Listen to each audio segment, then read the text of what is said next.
Welcome into Pittsburgh Steelers Talk. I am Tom Downey. On today's show, we'll break down the stadium name change for the Steelers, as well as some trade rumors out there. Before we get going, make sure you don't miss out on any of our Steelers videos.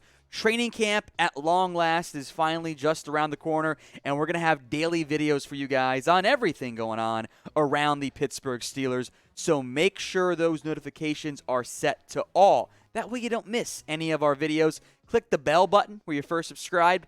Change it from personalized to all.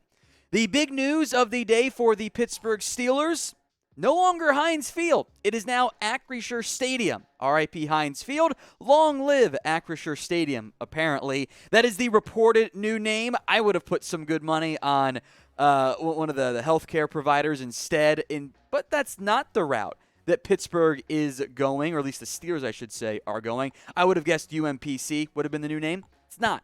It's Acrisure Stadium. The Steelers' home field had been Heinz Field since 2001. The naming rights expired in February, and now it's going to be Acrisure Stadium. And if your first thought is, what is Acrisure? You are not alone, because that is not a household name in any household except, I guess, maybe if you work for them. Here's what they are. They're an insurance brokerage firm. They're actually based out of Michigan. Their last valuation, all this stuff thanks to the power of Google, by the way, $23 billion, so they can afford this. They have no offices that I'm aware of in Pennsylvania. They also have a small stadium in California. They are now the new name of the Steelers' home stadium. So I want you guys to grade it for me. A, B, C, D, or F. I think Heinz Field was better. That's what I think most of us grew up with, at least in terms of age, demographics, and whatnot. Obviously, Three Rivers a big factor there, too. But grade the new stadium name. A, B, C, D, or F. Let's talk trade rumors now, beginning with one Jimmy Garoppolo. Pro Football Talk, following the Baker Mayfield trade, was like, these 8 teams could trade for Jimmy Garoppolo. And Florio, he's Florio, he put the Steelers on this list, despite their investment already in both Mitchell Trubisky and into Kenny Pickett. As we'll go more in depth to in a little bit, the contract for Jimmy Garoppolo is a problem. Here was the pitch, the argument in favor of a Jimmy G trade from Pro Football Talk, a.k.a. Mike Florio.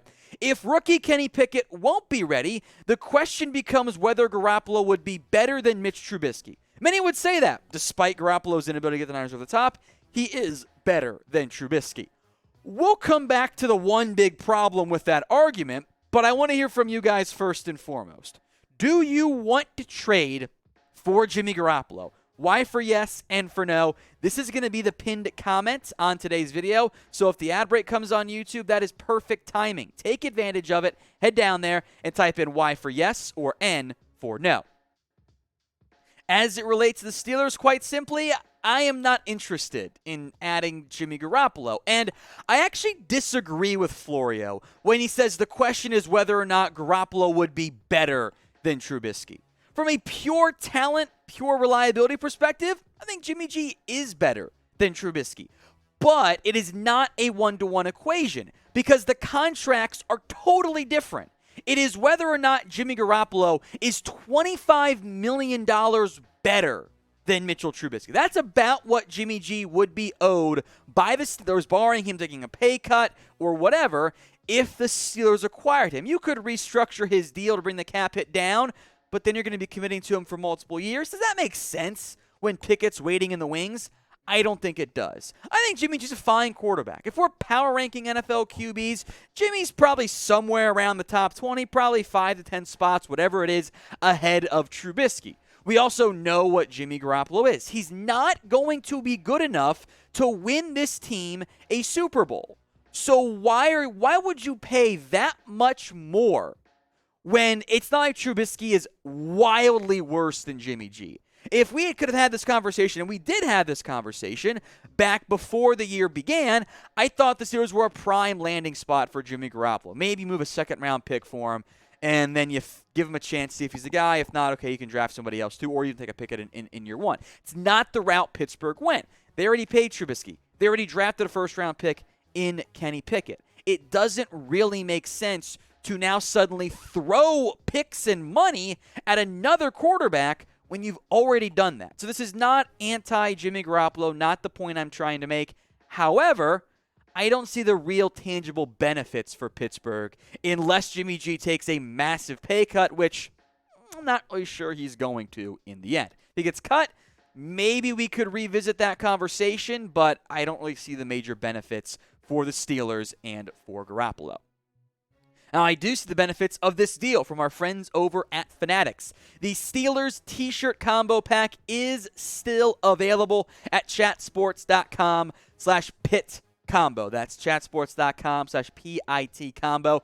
Both t-shirts, $30 combined, not individual, combined. It is incredibly difficult to find officially licensed NFL gear that is that cheap, but our friends over at Fanatics have you guys covered. That link will be in the comments section, and it will be in the description of today's video, so click shop and get something for you or a loved one today. More trade rumors here. This is a Heavy.com trade idea involving Miles Boykin and Sean McKeon. The Steelers would get the backup tight end in McKeon, and the Cowboys would get wide receiver Miles Boykin. Now, neither player is a roster lock for their current organization, so there is some intrigue / far from the worst Heavy.com trade idea I've seen in my lifetime. We'll break it down in depth, but I want to hear from you guys first. Would you do that trade? Would you take back Sean McKeon in exchange for Miles Boykin? Type T for trade or type P for pass. Sound off for me in the comments section right now. I'm willing to bet that most of you are unfamiliar with Sean McKeon unless you know him from his days as a Michigan tight end and you're a Big Ten football fan, whatever team you cheer for.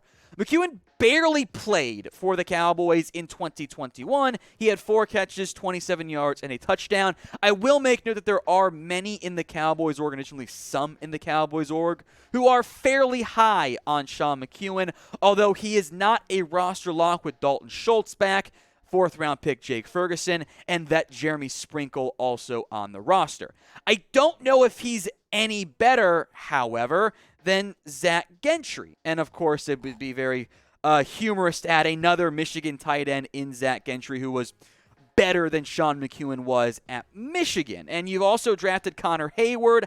I have issues with the Steelers side of this deal because I think you're getting maybe a tight end 3, but if you're going to already roster Gentry and Hayward who were draft picks for you, does a UDFA and Sean McKeon make that much sense?